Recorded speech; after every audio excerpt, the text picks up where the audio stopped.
মই কৈছোঁ টুইটত কৰিলোঁ যে মুখ্যমন্ত্ৰী এমনেজিয়া হৈছে। সাধাৰণতে বয়স হ'লে এইখিনি বেমাৰী সোমায়, কিন্তু মুখ্যমন্ত্ৰী মহোদয় তেওঁ বয়স কম তথাপিও অলপ বেমাৰী সোমাইছে। ঢিঙত যেতিয়া নাচি বাগি আছিলে তেতিয়া জনসংখ্যাৰ কথা কিয় নক'লে? ঢিঙত যেতিয়া নাচি বাগি আছিলে তেতিয়া জনসংখ্যাৰ কথা কিয় নক'লে? ৰাঞ্চিত গৈ ক'লে যে মুছলিম সম্প্ৰদায়ৰ জনসংখ্যা মোৰ বাবে জীৱনৰ মৃত্যু এটা বিষয়।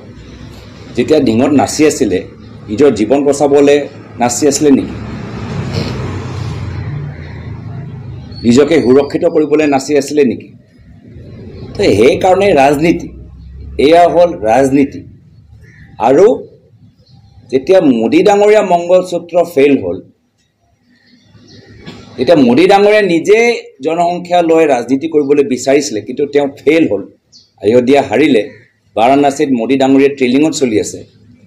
মোদী ডাঙৰীয়াৰ মুছলিম জনসংখ্যাৰ ৰাজনীতি মানুহে বুজি পাইছে, চিনি পাইছে, নাকচ কৰিছে।